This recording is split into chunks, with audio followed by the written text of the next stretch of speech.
Hello student, welcome to the Guruji classes. आज हम करेंगे चैप्टर नंबर 2 क्या एक्सरसाइज 2.2 क्लास 10th का क्वेश्चन नंबर 4, क्वेश्चन नंबर 1 का फोर्थ पार्ट। इससे पहले के 3 पार्ट में इससे पहले वाली वीडियो में डाल चुका हूं, आप चाहे तो स्टूडेंट वहां से जाकर उसको देख सकते हैं। तो चलिए शुरू करते हैं इसका फोर्थ पार्ट। फोर्थ पार्ट में है हमारे पास 4u² + 8u। यहाँ पर हमें जीरोस फाइंड करने हैं। यहाँ पर तो मैं आपको सबसे पहले बता दूं कि सबसे पहले यहाँ पर हमें 3 टर्म निकालनी होती है। 3 टर्म मतलब कि ए, बी एंड सी, क्योंकि हमारी पॉलिनोमियल की जो हमारी एक होती है यहाँ पर पॉलिनोमियल की, जैसे कि ax² + 3x + 3, ये मेरी एक इक्वेशन होती है कि मेरे पास ये एक कंडीशन बनाती है कि दो तो वेरिएबल टर्म हो गई, कांस्टेंट टर्म भी होनी चाहिए। जबकि आप देख सकते हैं कि दो तो वेरिएबल टर्म होनी चाहिए, कांस्टेंट टर्म होनी चाहिए, पर यहाँ पर सिर्फ हमें 2 वेरिएबल टर्म्स नजर आ रही है, कांस्टेंट टर्म नहीं नजर आ रही है। तो चलिए मैं इसको अगर फर्दर सॉल्व कर लूँ, अगर मैं इसको यहाँ पर ऐसे बना दूँ 4u² + 8u + 0, तो ये बन गई मेरी पूरी इक्वेशन। तो मतलब कि यहाँ पर 4u में मेरा a तो आ गया मेरा 4 और b आ गया मेरा 8 और c आ गया मेरा 0। चलिए ठीक है, अब आराम से हम इसके अल्फा बीटा निकालते हैं। ये मेरा अल्फा प्लस बीटा यानी कि मेरा एडिशन टर्म है, इसको मैं निकालूंगा। एडिशन टर्म मेरे को कहती है माइनस का b/a, तो इसका मतलब हो गया माइनस का 8/4। अगर मैं इसको फर्दर सॉल्व करूँ, 4 1 4, 4 2 8, तो यानी कि माइनस का 2 मेरा एडिशन आता है। और प्रोडक्ट का मेरा क्या बताता है यहाँ पर अल्फा और बीटा, तो यानी कि हो गया मेरा c/a। c मेरा यहाँ पर क्या टर्म है 0 और 8 है मेरा यहाँ पर a टर्म है 4। अब आप देखिए, अगर मैं किसी को भी 0 को 4 से डिवाइड करूँगा तो आंसर मेरा 0 ही आने वाला है। तो ये मेरी हो गई प्रोडक्ट की टर्म। अब हम अपनी इक्वेशन की ओर चलेंगे। इक्वेशन को बहुत इजीली सॉल्व करेंगे। मेरे पास है 4u² + 8u। अब यहाँ पर जो हमने 0 ऊपर लिखा था वो यहाँ हम नहीं लिखेंगे, क्योंकि हमें इसी से ही अपने अल्फा बीटा इजीली मिल जाएगा। आप देखिए कैसे बताऊँ मैं आपको। एक u मेरा एक u यहाँ पर भी है, एक u यहाँ पर भी है, 4 यहाँ पर भी, 8 यहाँ पर भी, यानी कि दोनों 4 अपने अपने को भी काट देगा, 8 को भी काट देगा और u कॉमन आ जाएगा।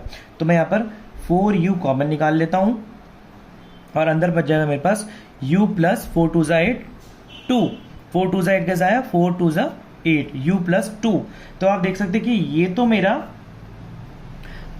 एक प्रोडक्ट वाली साइड निकल आई, एक एडिशन वाली साइड निकल आई। तो यानी कि अगर मैं अपने यहाँ से अल्फा बीटा निकालूं, तो अगर मैं इसको फर्दर सॉल्व करूं तो 4u = 0 और u वेरिएबल टर्म के साथ में कोफिशिएंट टर्म है, इधर जाके अपॉन में हो जाएगी, तो 0/4 ये बन जाएगा मेरा u = 0। अब आप देखिए ये मेरा हो गया अल्फा। अब मैं यहाँ पर बीटा टर्म बताता हूँ आपको। बीटा टर्म मेरी आ गई है यहाँ पर u + 2 = 0 और u = प्लस का 2 इधर आके माइनस का 2 हो जाएगा। ये मेरा हो गया बीटा। तो आप देखिए एक चीज़ मैं आपको अभी इजीली बता दूं, मुझे से फर्दर सॉल्व करने की जरूरत नहीं है, क्योंकि बीटा मेरा u मेरा -2 आ चुका एडिशन मेरा इधर वाला, और प्रोडक्ट वाला 0 मेरा यहाँ 0 आ गया। तो ये इजीली इसे मुझे फर्दर आगे सॉल्व नहीं करना, यहाँ पर ही मेरा ये क्वेश्चन आराम से बन गया। चलिए करते हैं अगला क्वेश्चन, अगला पार्ट इसका फिफ्थ पार्ट यहाँ पर कहता है t² - 15। आपको लगेगा कि ये तो क्वेश्चन अभी जस्ट हमने ऐसा करा इसी की तरह ही है, पर इसमें थोड़ा सा एक ट्विस्ट है जो हम करके यहाँ पर देखेंगे। चलिए स्टार्ट करते हैं इसको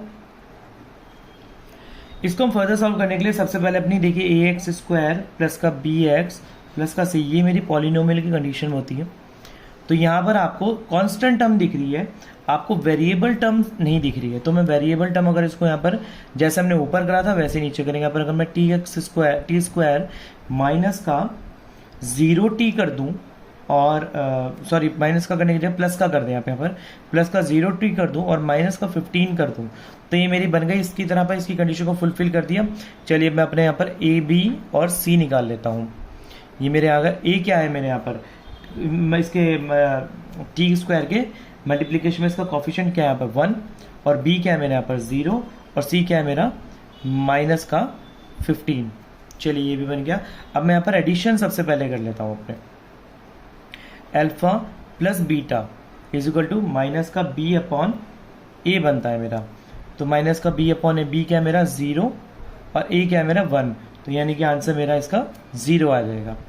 और प्रोडक्ट अगर मैं यहाँ पर करूँगा तो अल्फा बीटा बनेगा c/a, यानी कि c मेरा क्या है -15 और a क्या है 1, तो यानी कि ये मेरा आंसर 15 आ जाएगा। चलिए देखिए मेरा एडिशन और प्रोडक्ट दोनों मैंने निकाल रहे हैं।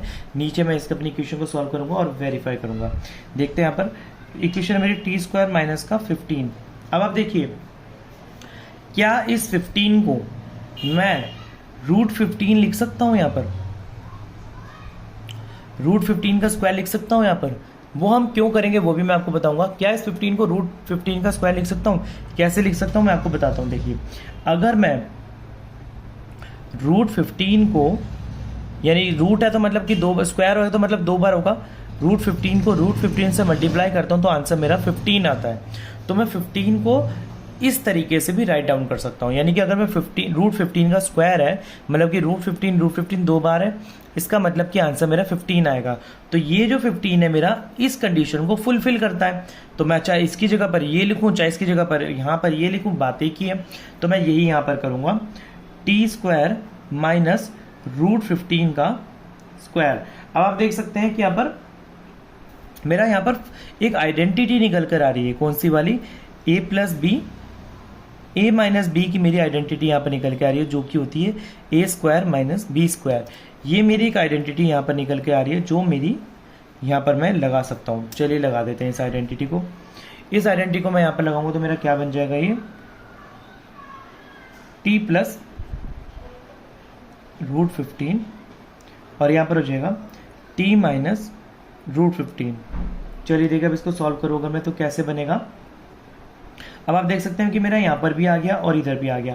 अब अल्फा बीटा को अगर मैं दो बॉक्स मेरे आ चुके हैं, यानी कि अल्फा बीटा फाइंड करना है मेरे को, तो अल्फा बीटा फाइंड करूंगा कैसे, T plus root 15 is equal to 0।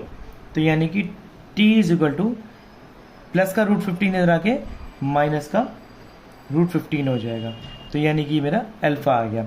Beta को फाइंड आउट करूंगा, T minus root 15 is equal to 0। तो t is equal to plus का माइनस का रूट 15 लगा के प्लस का रूट 15 हो जाएगा, ये रूट 15 हो गया, ये मेरा बीटा आ गया। चलिए इसको फर्दर सॉल्व करते हैं। यहाँ पर ये मेरे अल्फा बीटा आ चुके हैं। अब मैं अपने ऊपर के प्रोडक्ट इन चीज़ों को वेरीफाई करूँगा कि इस कंडीशन को फुलफिल कर रहे हैं कि नहीं कर रहे हैं। अल्फा प्लस बीटा बनता है मेरा यहाँ पर, अल्फा आ गया मेरा माइनस का रूट 15 और बीटा आ गया मेरा प्लस का रूट 15। तो अगर ये मैं अगर दिखाऊँ यहाँ पर तो ये मेरा 0 बन जाएगा और ये दोनों कट गया आपस में, ये मेरा 0 हो गया। यानी कि फर्स्ट वाली एडिशन वाली तो मेरी इन्होंने सिचुएशन वेरीफाई कर दिया, एडिशन मेरा वेरीफाइड हो गया। अब अगर मैं यहाँ पर अल्फा बीटा करूं तो ये मेरा क्या बनेगा, यहाँ पर अल्फा बीटा बनता है माइनस का रूट 15 इंटू प्लस का रूट 15। तो ये मेरा रूट 15 को मल्टीप्लाई करूंगा, माइनस प्लस माइनस हो जाएगा, तो मेरा हो जाएगा यहाँ पर माइनस का 15। तो यानी कि जो मेरी प्रोडक्ट की सिचुएशन थी ये वाली -15 और 15 -15, ये भी दोनों मेरी वेरीफाई हो गई। तो ये भी क्वेश्चन मेरा इजीली हो गया। चलिए चलते हैं अगले क्वेश्चन की तरफ, क्वेश्चन नंबर 6 की तरफ। क्वेश्चन नंबर 6 कहता है यहाँ पर 3x स्क्वायर माइनस का x माइनस का 4। चलिए इसको भी इजीली हम सॉल्व कर देते हैं।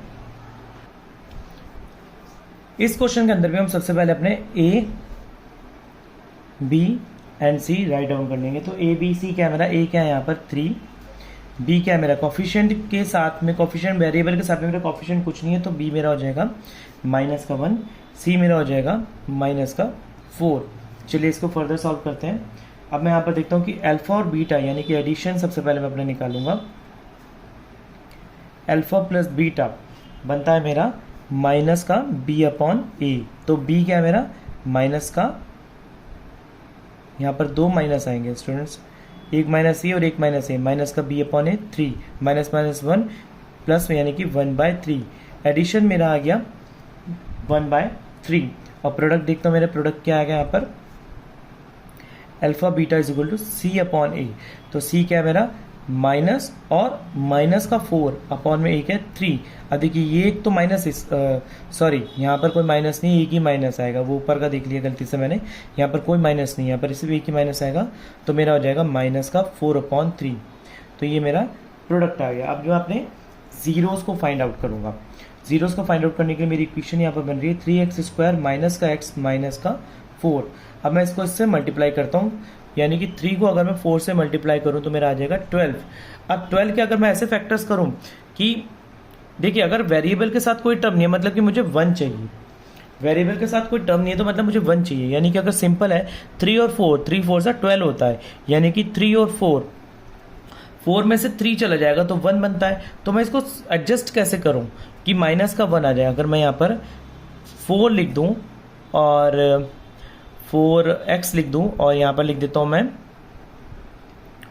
प्लस का 3x, तो माइनस प्लस माइनस माइनस का x बन जाएगा मेरा ये। तो सेम मेरी वेरिएबल जो सिचुएशन है ये मेरी फुलफिल हो जाएगी। तो चलिए मैं इसको ऐसे ही लिख देता हूँ यहाँ पर। तो मैं यहाँ पर करता हूँ 3x स्क्वायर प्लस का 3x माइनस का 4x माइनस का 4।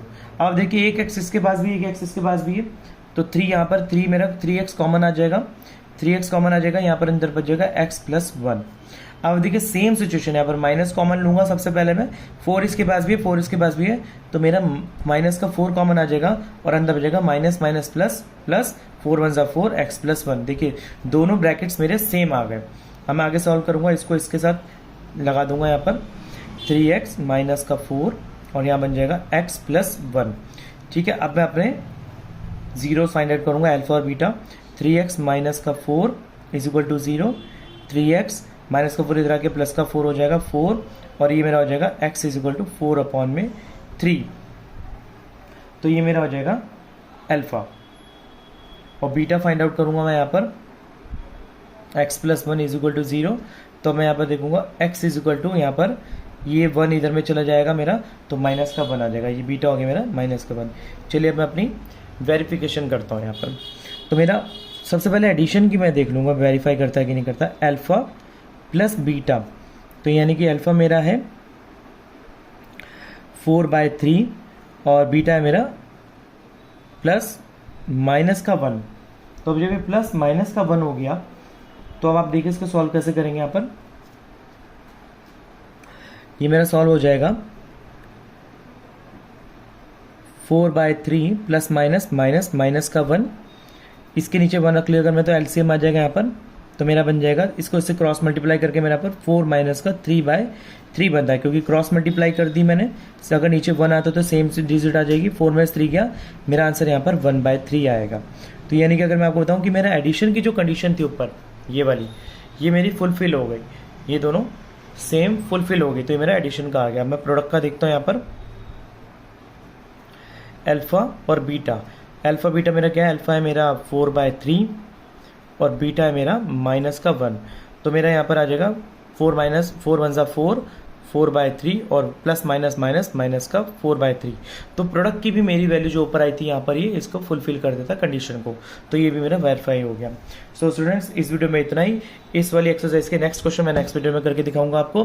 फर्स्ट क्वेश्चन का ये पूरे पार्ट मैंने आपको करके दिखाते हैं, यहाँ पर ये कंप्लीट हो चुका है। अगर आपको मेरी वीडियो अच्छी लगी हो तो कृपया इस चैनल को लाइक शेयर एंड सब्सक्राइब कर दीजिए, और क्लास 10 का कंप्लीट मैथ्स पढ़ने के लिए आप मेरे चैनल को भी सब्सक्राइब करके आगे के मैथ्स साइंस एसएसटी इंग्लिश के सब्जेक्ट्स भी पढ़ सकते हैं। तो मिलते हैं अगली वीडियो में अगले क्वेश्चंस के साथ, तब तक के लिए धन्यवाद।